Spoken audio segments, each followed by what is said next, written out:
महादेव। देवों के देव महादेव जी के चरण में प्रणाम करती हूँ, मेरा प्रणाम स्वीकार हो। माता गौरा पार्वती के चरण में प्रणाम करती हूँ, मेरा प्रणाम स्वीकार हो। गणपति ललनया के चरण में प्रणाम करती हूँ, मेरा प्रणाम स्वीकार हो। सब देवी देवताओं के चरण में प्रणाम करती हूँ, मेरा प्रणाम स्वीकार हो। गुरु भाई बहन, मैं एक कथा सुनाने जा रही हूँ। इस कथा को पूरा सुनिए और रहस्य जानिए। हर हर महादेव, घर घर महादेव। गुरु भाई बहना, एक ऋषि मुनि थे। एक ऋषि मुनि थे, वो नदी के अरार पे रहते थे। उनका कुटिया जो था नदी के अरार पे था, और नदी के अरार पे उनके पास बहुत सारे शिष्य थे। उस ऋषि मुनि के पास बहुत सारे शिष्य थे, और सारा शिष्य आज्ञाकारी थे। सब शिष्य को ज्ञान देते थे, और ऋषि मुनि प्रतिदिन 1 घंटा सत्संग करते थे। सत्संग करते थे तो जो भी जितना भी पशु पक्षी था, नदी के अरार पे बैठकर ऋषि मुनि के पास सब सुनते थे। तो गुरु भाई बहना, सारा पशु पक्षी सुनते थे प्रतिदिन, लेकिन एक जोड़ी हंस और हंसनी थी। वो एक दिन गुरु जी के पास बैठ के और कहने लगी, महात्मा जी के पास बैठ के, कि महात्मा जी, आप प्रतिदिन सत्संग करते हैं और कहते हैं कि अपना प्राण से ज्यादा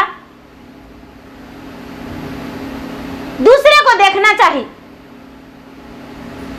तो आखिर अपना प्राण से ज्यादा दूसरा को कैसे देख सकते हैं?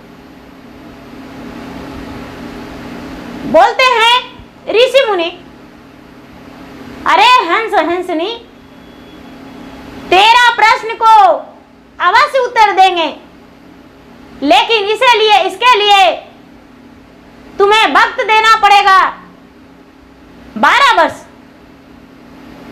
हंस हंसनी बोले, हे महाराज, हम आपके पास जब तक जीवित रहेंगे तब तक वक्त देंगे, लेकिन इसका मुझे उत्तर चाहिए। ऋषि मुनि बोले, हाँ हाँ, अवश्य देंगे उत्तर, तुम देखती जा। गुरु भाई बहना, नदी के अरार पे तो ऋषि मुनि तपस्या करते थे और बहुत सारे छात्र को ज्ञान देते थे, सत्संग भी करवाते थे, अपना जीवन व्यतीत करते थे, मांगते खाते थे, भी अपना समय बिता रहे थे। गुरु भाई बहना, समय बीतता गया। एक दिन का बात है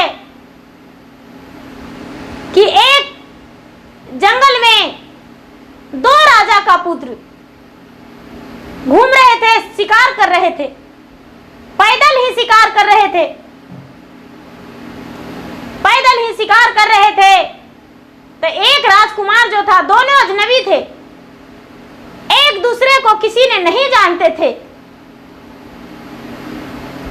एक दूसरे को किसी ने नहीं जानते थे, और बोले, एक का प्यास लग गया बहुत जोर से, और प्यासे एक वृक्ष के नीचे तड़पने लगे।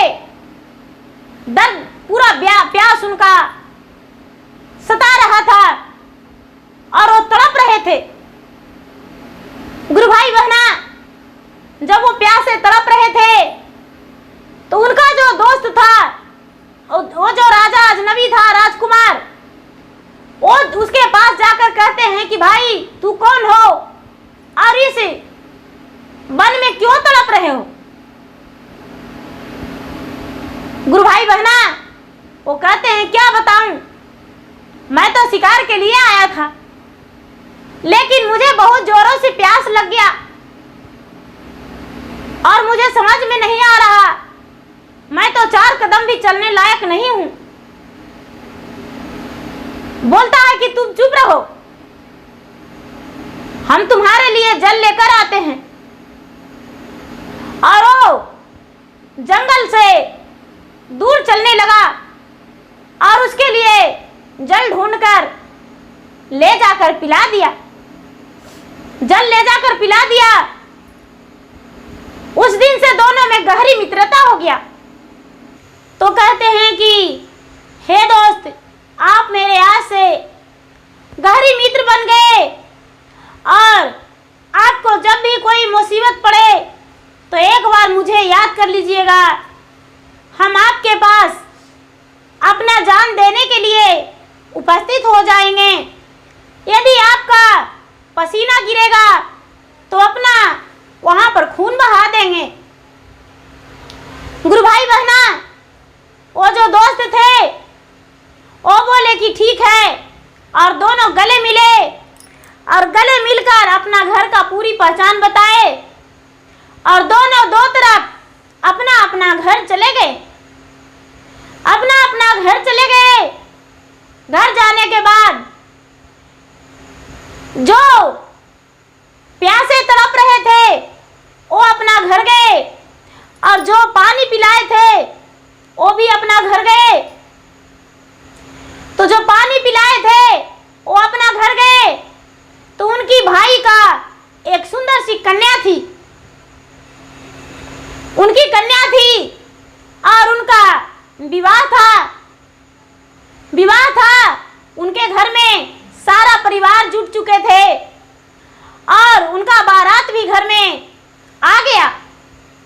जब गुरु भाई वहां बारात आया तो उनका जो लड़की थी, भाई का बेटी, वो दुल्हन बन के सज सवर के आंगन में जब खड़ी हुई तो इनका मन में पाप जागृत हो गया।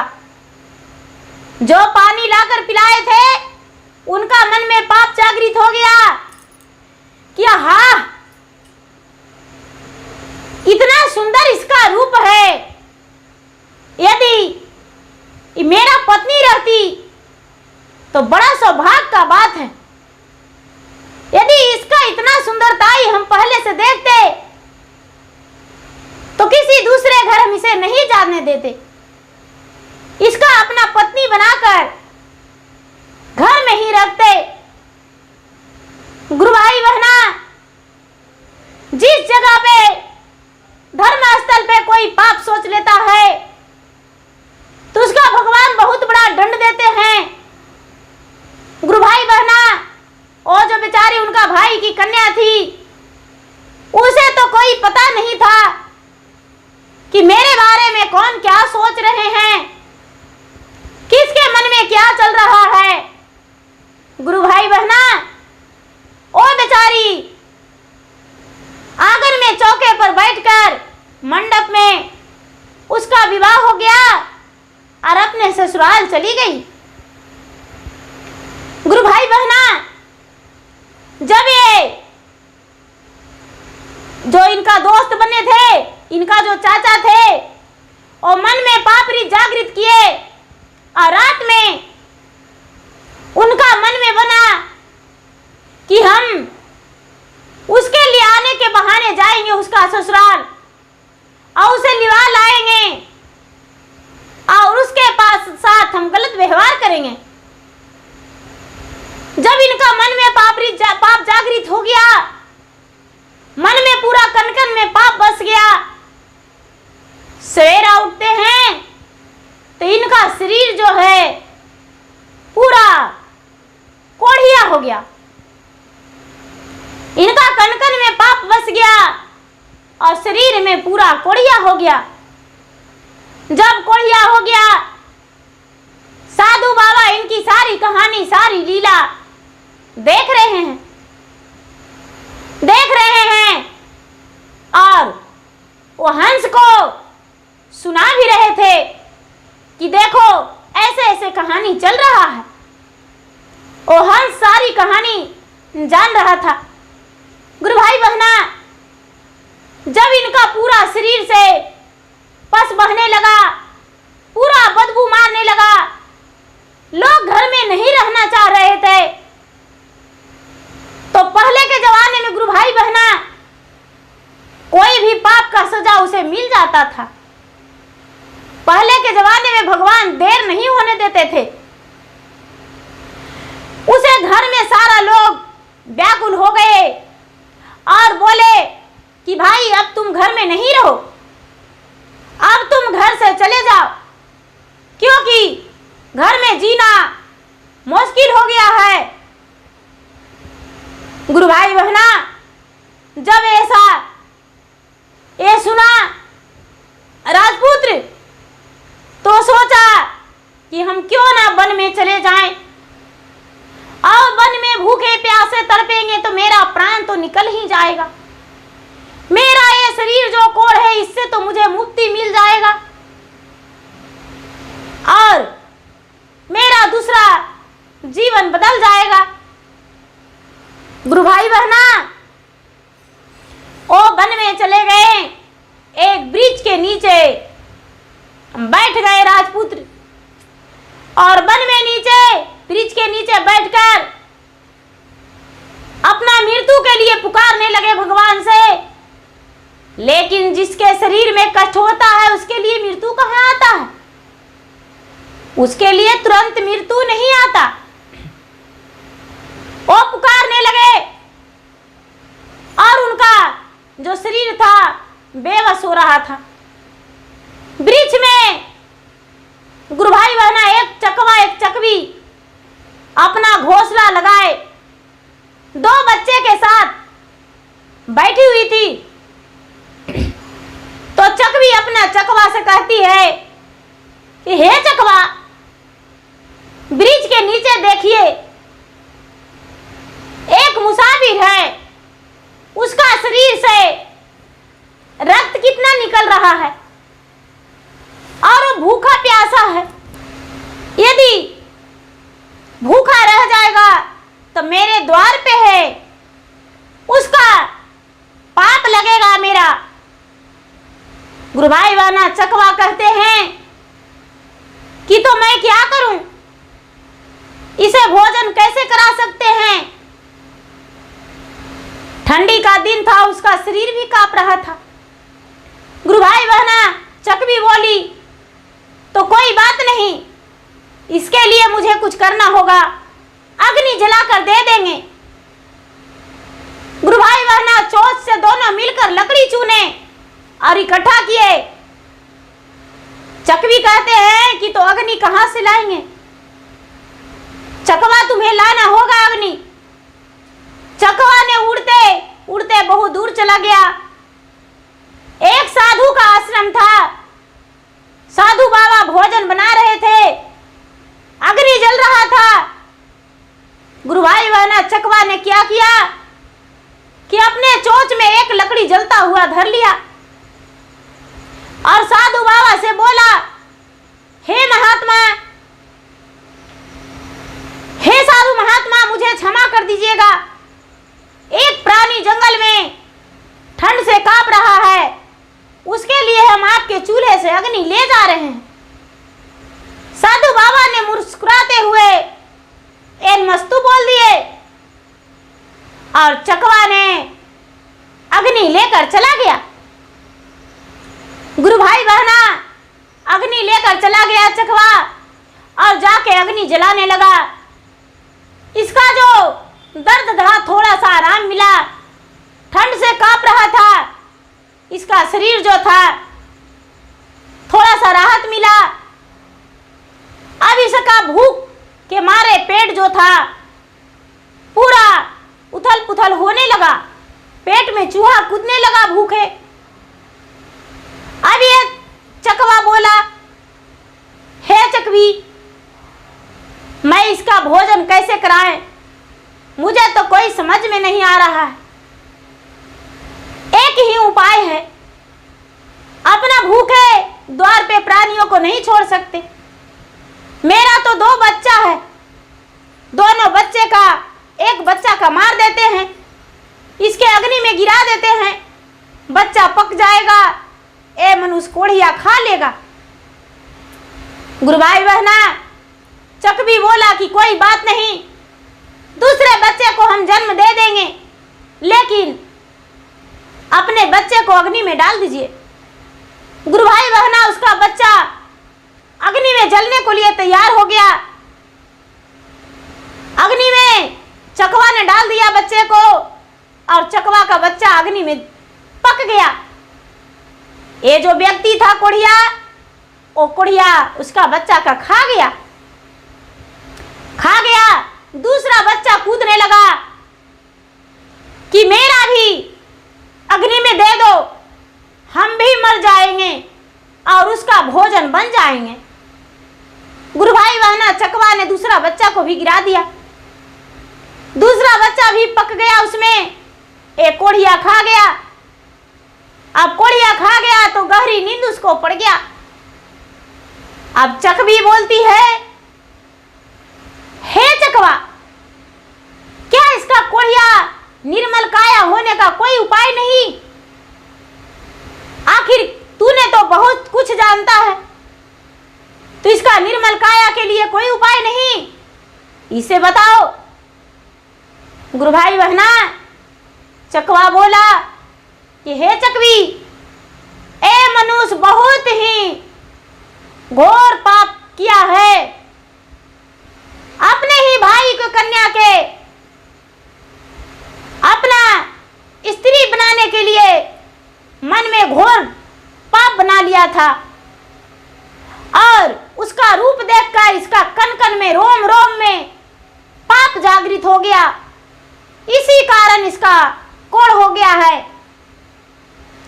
फिर भी चकवी कहती है कि हे चकवा, इसे कोई उपाय बता दो कि जिसमें इसका निर्मल काया हो जाए। गुरु भाई बहना, चकवा बोला, एक ही उपाय है। कोई भी अपना पुत्र को इसका शरीर पे रक्त गिरा देगा और पूरा रक्त इसका शरीर में चला जाएगा, भीन जाएगा, तो इसका कोढ़िया बदन जो है वो निर्मल काया हो जाएगा, सुंदर काया बन जाएगा। गुरु भाई बहना, ए चकवी ऐसा बात सुनी तो कहती है कि ये तो लगता है सोया है, लेकिन तब तक कोढ़िया का नींद टूट गया था। ए बात सुना तो चकवी कहती है कि ये तो बहुत कठिन प्रश्न है। यदि मेरा बच्चा भी रहता मेरे पास तो हम इसको, अपने बच्चे को काट कर इसको शरीर पे गिरा देते, लेकिन मेरा बच्चा भी तो पंख लेकर उड़ गया है बड़ा, और फिर दूसरा बच्चा जो था इसे तो मारकर इसे खिला दिए हैं। मेरे पास तो कोई उपाय नहीं। गुरु भाई बहना, अभी सवेरा हुआ तो उसी दोस्त का याद किया कि जिसका पानी पिलाया था, प्यासे तड़प रहा था, सोचा कि चले उस दोस्त के पास। वो दोस्त ने तो मेरा मुसीबत में काम आने को बोला था, तो क्यों ना हम उसके पास चले जाएं। गुरु भाई बहना, इन्होंने क्या किया कि धीरे धीरे चलने लगा रास्ता। अब रास्ता चलने लगा, तीसरा दिन में अपना दोस्त के दरवाजे पर पहुंचा और उसका राजमहल के दरवाजा खटखटाया तो उसका दोस्त बाहर आए और दोस्त को गले में लिपट गए। एक कहने लगे कि तू दूर ही रहना, मेरा जो शरीर है वो तो कोढ़ हो गया, मेरा शरीर का रक्त यदि तुम में लग जाएगा तो तुम्हें भी हो जाएगा। वो कहते हैं कि नहीं दोस्त, ऐसा नहीं हो सकता, मेरा शरीर में कुछ नहीं हो सकता, पहले चलो तुम स्नान कर लो। एक कोढ़िया ने क्या किया कि स्नान किया उसके घर में और अपने पत्नी को बोला कि तुम मेरे दोस्त के लिए भोजन बनाओ और मेरा दोस्त दोस्त भोजन करेगा। गुरु भाई बहना, उनकी पत्नी भोजन बनाने लगी और भोजन बनाकर तैयार कर दी और बोली कि थोड़ा वक्त लगेगा, हम पहले आते हैं भगवान के मंदिर से। जो पत्नी थी बेचारी भोजन बनाकर बोली कि थोड़ी देर में भोजन लगाएंगे, थोड़ा आते हैं हम भगवान का पूजा पाठ करके, ऐसे भोजन तो परोस नहीं सकते बिना पूजा किए हुए। मेरा घर में तो नियम है कि अन्न ग्रहण कोई नहीं करते। गुरु भाई बहना, उनका दोस्त भी बोले कि हाँ, मेरा घर में यही नियम है। एक कोढ़िया के मुंह से आवाज निकला कि कोई बात नहीं, आप जाइए और पहले पूजा कर लीजिए। गुरु भाई बहना, ये जो इनका पत्नी थी, इनका दोस्त का, वो बेचारी चली गई भगवान के मंदिर और जाके पूजा करने लगी और दोनों दोस्त आपस में बात करने लगे। वो स्नान ध्यान करके पूजा करने लगी और कहने लगे दोनों दोस्त कि हे मित्र, क्या आपका कोढ़िया शरीर कंचन होने का कोई उपाय नहीं? तो कोढ़िया बोलता है, हाँ मित्र, उपाय है, लेकिन भला कौन कर सकता? मैं तो कितने दिन से कोढ़िया शरीर लेकर भटक रहा हूं, लेकिन एक ही उपाय है। जो पहला पुत्र मेरा शरीर पे काट के रक्त गिरा देगा, पहला पुत्र का रक्त से मुझे स्नान करवा देगा, तो मेरा शरीर कंचन हो जाएगा। गुरु भाई बहना, ये बोलता है उसका दोस्त जिसके घर गया था, वो बोला कि हे मित्र, मेरा जो पुत्र है ज्यादा दिन के नहीं, 1 माह का है। मेरा पत्नी का ओद्र से जन्म ही लिया है। मेरा पत्नी तो अभी पूजा में गई है। क्या हम अपने बच्चे को काट कर और तुम्हें नहला दे? गुरु भाई बहना,